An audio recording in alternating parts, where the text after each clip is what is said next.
in a used bookstore in Monroeville, Pennsylvania. Coming back home from the strip in Pittsburgh to gather our fish for 7 fish dinners, I came across the oddest manga I have physically come across. Pretty Face. The cover gives off early 2000 manga realness, so I was intrigued. Let's read the back. Shonen Jump Advance, the world's most cutting-edge manga. That's a claim. Pretty Face Volume 1. He wanted to be her boyfriend. He'll settle for being her twin sister.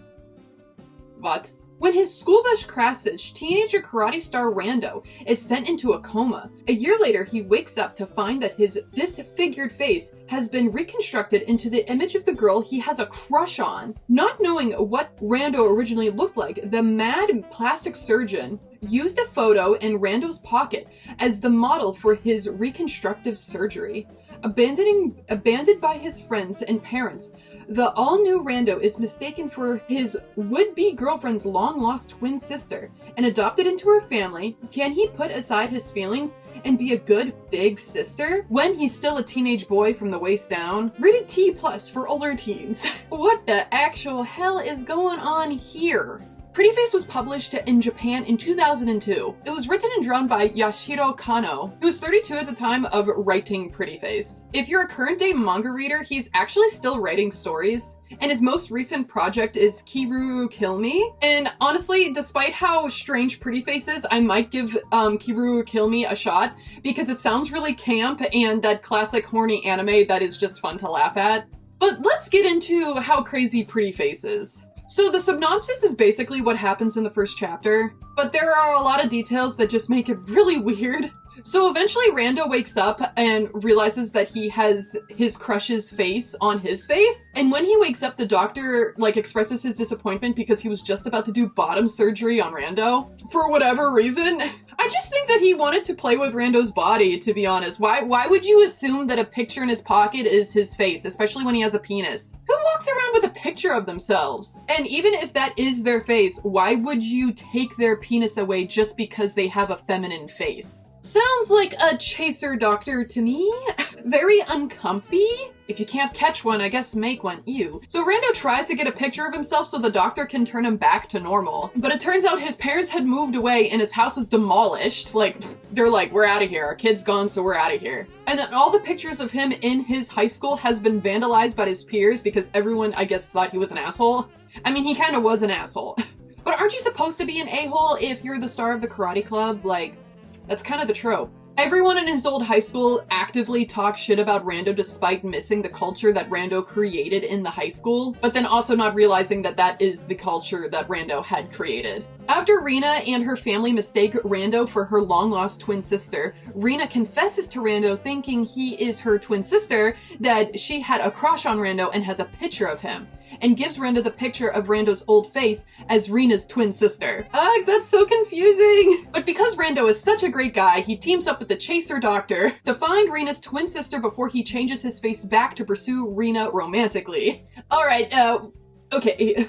WTF, if I could say so myself. So now Rando has to pass as Rina's twin sister, for the time being wearing cute clothes and pretending to be a girl with a pretty face. Oh, there's the title. So for the first volume, there is a ton of shenanigans at school that Rando gets himself into. He finds out that the judo club and the karate club are fighting, and Rina doesn't like that because she hates fighting. So using his newly obtained girlish charm, tries to convince the captain of the judo club to be nice to his old karate club mates. But it turns out that the judo club is a bunch of pigs, and Rando nearly gets R-worded till the karate club teams up with the girl Rando and beats them all up. Okay. And then Rando kind of had a white girl's moment being like, oh, women go through so much.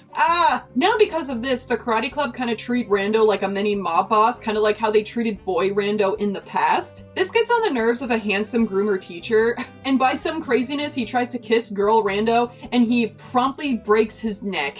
Just being a woman is so hard. There is also a physical health exam arc, very similar to the one that happened in Ouran Host Club, but in this case, no one knows Rando's identity as a young man. After trying a lot of things to try to get out of the health exam, it turns out that the doctor is just the chaser doctor, which knows of Rando's situation. Can someone check this doctor's browser history? He should not be within 500 yards of a high school. Also, side note, I don't know about you guys, but from like 6th to 12th grade, me and the girlies were talking about our boob growth on like an hourly basis. Similar to how it shows in manga, just we weren't groping each other like how they do in manga. Like, what the hell? I don't know how these grown men who write these mangas know about this, but I guess the walls have eyes. Yeah, definitely don't grope each other as often as in the manga does. I mean, I'm sure it happens sometimes, but definitely not like that. Okay, back to business. Actually, no, back to boobs. Because and then Rando gets insecure about how he doesn't have boobs, so the doctor glued a breastplate to him. And it just so happens that this particular breastplate is like double D's. So now Rando has to try to hide the fact that he has huge knockers in high school. Everyone notices the huge knockers. After trying to escape from a window, Rando trips, poking a hole in the plate, deflating them, and now he is back to normal, and tells everyone that it was an allergic reaction from a bee sting. They all believed him. What the heck is going on here? Despite being in a coma for a year, Rando is actually still pretty strong and good at karate. And to help Rina get the money back that she lost for the girls' trip him and her friends was supposed to go on,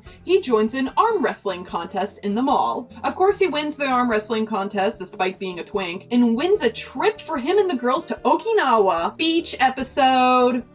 And Rina says she can't wait to wear bikinis with her and all their friends. Uh-oh, how is Rando gonna deal with this one? Well, we're gonna have to read volume 2. And that was volume 1. Okay, wow. Autumn thoughts? I'm sickened, but curious. I might read the rest of the series. It's only 6 volumes. But damn, it was weird. It's like White Chicks, but trans, but then also very unconsensually this way. The reverse Mulan trope was pretty popular at this time in manga and media, and I think it fulfilled some sort of fantasy for men who wanted to be like amongst the girls, but then not a man while they were amongst the girls. Like, they wanted to be a girl with the girls. That makes sense. But I also see how it could appeal to people questioning their gender, but also like in a weird comedy way in 2002. 2007 if you're an American. I had a friend tell me once who transitioned later in life that manga and anime like this was one of their favorites because they themselves was a boy, but wanted to pursue romantic relationships with women as a woman, but didn't quite get that yet, so they just was very drawn to stuff like this. But I can also see how that, like, you know, is problematic, but also, like, you know, that's all they had. I guess what I think is, I don't know what to think. It's just weird, but honestly quite the gem for my manga collection. I just adore the art. It's so sharp and gives that early 2000s internet culture that I grew up with that I'm still very nostalgic for. And he still draws like this, so I'm definitely probably gonna check out Kiruru Kill Me. Also, I can typically tell if the artist is a man on what he puts the girls in outside of school, but the girls wear cute, trendy clothes for the time that shows their personalities well. So, good job, Kano. And lastly, someone please report that Dr. G. Willikers. Who knows what he's up to in 2025. But alright everyone, thank you so much for joining me in this crazy experience of Pretty Face Volume 1. If you guys want, I'll keep talking about the rest of the volumes, but I don't know. If I have time, maybe I'll collect it for the art, but who's to say that I'm gonna read all the way to volume 6? It's only 6 volumes, though. Maybe it's boring. I don't know. I hear the ending is really weird, so, but I haven't spoiled it for myself yet, but then I'm like, people are saying that the ending's strange, maybe I should, but I don't know. I don't know. But alright everyone, like this video if you did. If you didn't subscribe to me, you'll get more of me. Alright everyone, have a good day. Bye-bye! Mwah!